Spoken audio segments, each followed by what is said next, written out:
jeter une maille serrée, un granit, et c'est parti. Exubile tendrement ces petites abeilles, toujours occupées, jamais en veille. C'est pas compliqué, on va y arriver avec nos menus. Un microchip. Bonjour à tous, j'espère que vous allez bien. On se retrouve aujourd'hui pour un nouveau pas à pas. Alors, l'avantage que nous avons, nous les crocheteuses, c'est qu'on peut faire exactement ce qu'on veut et ce dont on a besoin. Là, en l'occurrence, mon pot commence, alors qui était un vase à la base, commence à être un petit peu trop petit pour mettre tous les crochets que j'ai besoin. Eh bien, vous savez quoi?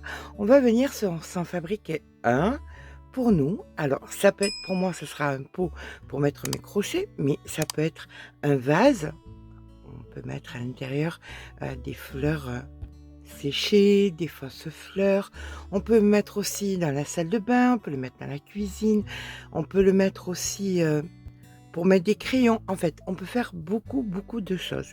La chance qu'on a, c'est qu'on peut le faire de la hauteur qu'on le veut, puisqu'on le fait nous-mêmes. Alors, j'ai choisi d'utiliser deux petites pelotes, donc de Gaïa, que vous trouverez dans la boutique Laine du Monde, parce qu'on va travailler deux fils ensemble de façon à ce que ce soit hyper solide. Alors pour ça, je vais utiliser, alors vous essayerez vous les crochets qui vous convient. Moi, je prends deux crochets, un 5,5 et un 4, de façon à ce que je puisse faire les différentes phases de mon vase. Donc comme vous pouvez le voir, j'ai ici deux morceaux de fil qui sortent, donc je vais attraper les deux et je vais venir donc les travailler ensemble. Alors, Monsieur Grosse Patate étant en post-croquette, on va venir commencer donc à faire un cercle magique, et dans ce cercle magique, nous allons venir faire 6 mailles serrées. Donc, 1, 2, 3, 4, 5 et 6. Voilà, on vient tirer sur le fil, hop, comme ceci. On vient maintenant dans la première maille, ici, et on va venir faire donc une maille coulée à l'intérieur. Voilà, une maille en l'air. Et là maintenant, dans toutes les mailles que nous avons, donc 1, 2, 3, 4, 5, 6, ici, nous allons faire des augmentations et on va rentrer le fil en même temps. Donc la première maille est ici et ici nous faisons donc une augmentation, c'est-à-dire 2 mailles serrées. Donc si sur le premier rang nous avions 6 mailles serrées, fin de rang on en aura 12. D'accord? Donc voici les deux premières. Je vous rejoins dans la dernière ici, maille, et on aura nos 12 mailles serrées. Voici donc notre 12e maille, donc notre augmentation, la 12e. Et donc nous allons venir dans la première, ici, faire notre maille coulée, une maille en l'air, et là la séquence, ça va être une maille serrée et une augmentation. D'accord? Et bien c'est parti, on commence par une maille serrée et dans celle d'après on fait une augmentation.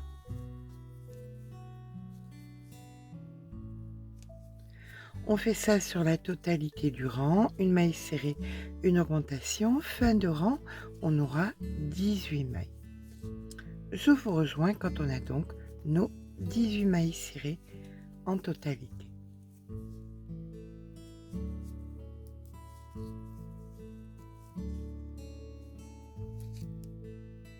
Alors là, bien évidemment, tout va dépendre de la largeur que vous allez vouloir faire. Moi, je vais pas m'arrêter, bien loin, je vais m'arrêter au rang suivant, donc au rang numéro 4, où je ferai une maille serrée, une augmentation, une maille serrée 6 fois et j'aurai donc 24 mailles. Là, sur le rang qu'on s'est arrêté, j'avais 18 mailles. Le rang d'après, j'en aurai 24. Ensuite, sur le rang numéro 5, si vous voulez aller plus loin, vous ferez 3 mailles serrées, une augmentation 6 fois, donc vous en aurez 30. Ensuite, pour continuer, ça sera le rang numéro 6, 2 mailles serrées, une augmentation, 2 mailles serrées, donc 6 fois, j'en aurai 36. Le rang numéro 7, etc., etc. Quand vous pouvez voir tous les rangs pairs, vous avez une maille d'abord, une augmentation ensuite, et le même nombre de mailles qui se suit, multiplié par 6 chaque fois. Et les rangs impairs, vous avez simplement 1, 3, 5, 7, 9, suivi d'une augmentation 6 fois. D'accord? Comme ça détermine le diamètre, la circonférence de votre cercle de base. Donc, je vous laisse, voilà, un petit peu faire donc un imprimé écran si vous en avez besoin. Donc, pour ma part, là, c'est mon rang 1, 2, 3. Je vais faire mon rang numéro 4 où je fais ma maille coulée parce que j'ai pas besoin de plus. Là, sur le rang numéro 3, je suis sur le même diamètre que mon pot de base. Ce que je veux, c'est juste qu'il soit un tout petit peu plus grand. Donc, je veux simplement un rang de plus. Je fais donc une maille en l'air. Et maintenant, la séquence du rang numéro 4, c'est une maille serrée, une augmentation, une maille serrée 6 fois pour avoir 24 mailles. Donc c'est parti. Donc une maille serrée. Dans la maille d'après, une augmentation.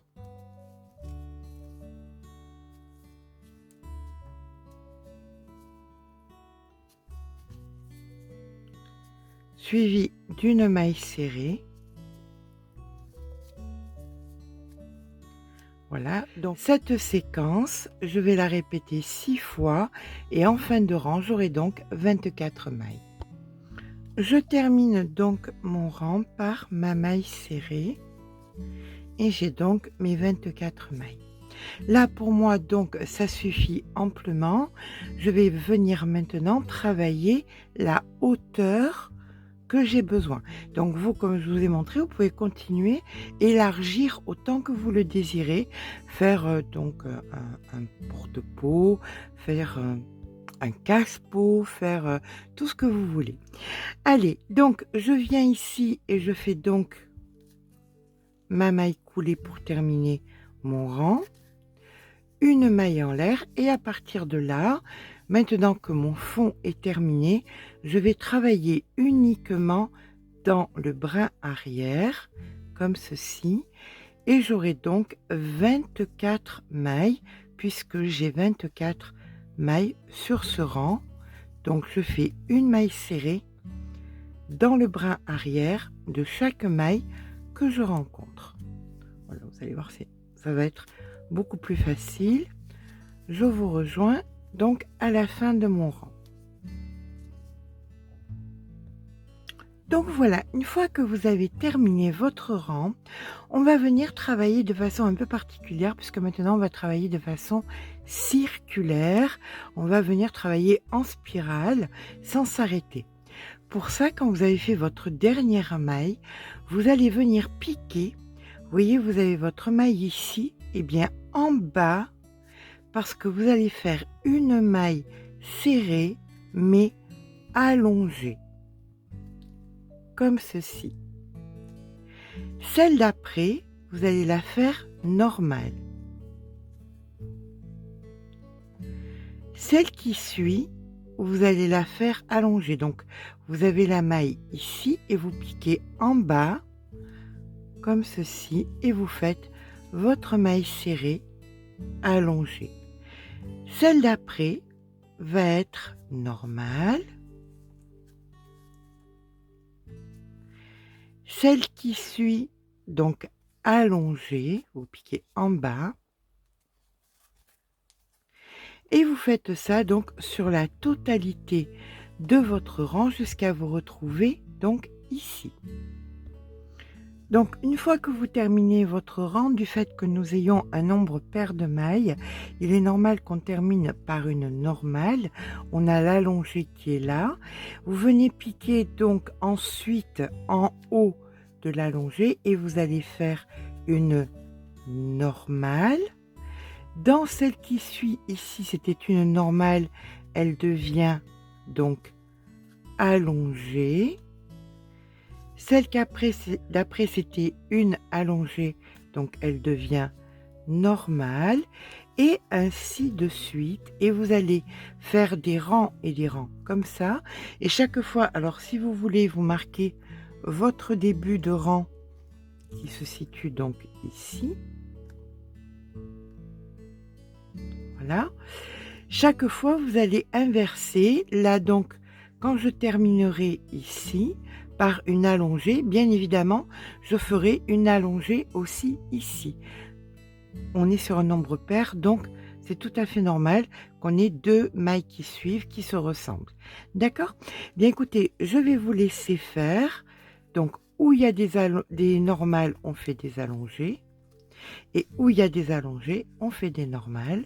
Et on fait ça, bien écoutez, sur la hauteur que vous avez besoin. Alors, n'hésitez pas à serrer un petit peu. Si vous sentez que c'est pas assez serré, vous pouvez même diminuer un peu le crochet. Mais normalement, il n'y a pas de souci. Vous voyez, c'est en train de bien se former. Eh bien, écoutez, je vous rejoins pour ma part, bien quand j'en ai assez pour entrer tous mes crochets. Donc, pour moi, il est temps de regarder si la hauteur est bonne. Je récupère donc mon lot de crochets de mon pot. Voilà, hop. Je vais essayer de voir si c'est bon. Comme vous voyez, c'est hyper rigide. Hein. Ben voilà, c'est impeccable. Je vais pouvoir même en rajouter si je veux. Donc, je vais faire une petite bordure. Je vais m'arrêter là, parce que là, ça me va très bien. C'est beaucoup plus large que l'autre. Et comme vous voyez, ça tient super bien. Vous pouvez même mettre un verre à l'intérieur et mettre des fleurs fraîches, si vous voulez. Hein. Si vous prenez de base un verre, vous crochetez donc le vase en jute autour, de façon à pouvoir vous en servir donc de vase en jute. Voilà. Donc, pour moi, ça me va bien. C'est exactement ce dont j'avais besoin. La hauteur est bonne. Je peux attraper tous mes crochets. Je peux encore en rajouter. Ça de bazar. Allez. Alors que là, on voit bien, ils sont hyper serrés. Vous voyez, j'avais vraiment besoin de quelque chose de plus large. Donc, quand on arrive ici à la fin, vous voyez, là, chaque fois, on faisait 2 fois. Là, il y avait deux allongés, 2 serrés, 2 allongés, 2 serrés. Ça veut dire qu'on arrive à la fin. Donc, pour terminer, je vais venir faire un rang de mailles serrées uniquement en brin arrière. Donc, sur tout le rang.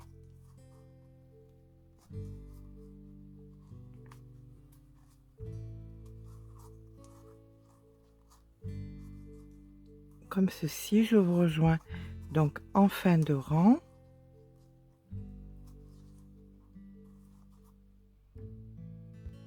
Quand on arrive donc à la fin du rang, on va venir couper un des deux fils sur une vingtaine de centimètres, grossièrement. Allez, pose croquette pour Monsieur Maurice. L'autre fil, on va venir, alors on descend le crochet, on prend le crochet le plus petit, et là vous allez venir dans la maille ici et reprendre la maille là, et là vous allez faire donc une maille coulée. comme ceci. Et on recommence. Dans la maille ici, dans la maille là, vous récupérez le fil et vous faites une maille coulée. Il faut que ce soit souple, hein, parce qu'on n'a pas, c'est pas la même taille de crochet, donc il faut vraiment que ce soit souple. Donc on recommence. Dans la maille ici, dans la maille là, vous attrapez votre fil et vous faites une maille coulée. Et vous faites ça sur la totalité. Hop, ici, là, on attrape, maille coulée. Ça finit donc la bordure. C'est pour qu'on ait une bordure propre. Donc ici, là, hop, on attrape, maille coulée. Il est très important d'être souple, hein, comme je vous dis. La problématique étant, c'est que le crochet est plus petit, mais on travaille qu'avec un seul et unique fil. Donc ici, là, hop, maille coulée. Et vous faites ça donc sur la totalité de votre dernier rang. Bien voilà, hein, pas besoin de faire de poterie pour avoir un vase qui tient bien. Quand on arrive donc à la fin, au dernier là, on va venir couper le fil, mettre donc notre aiguille à laine dessus, hop, on passe donc à travers, comme ceci, voilà. Là, on vient dans l'autre là, et les deux fils qui nous restent, vous voyez, comme ça il y a bien la continuité, et les deux fils qui nous restent, eh bien, il ne nous reste plus qu'à les rentrer. Donc on va faire un nœud et on va rentrer les fils. Je vous rejoins quand c'est fait.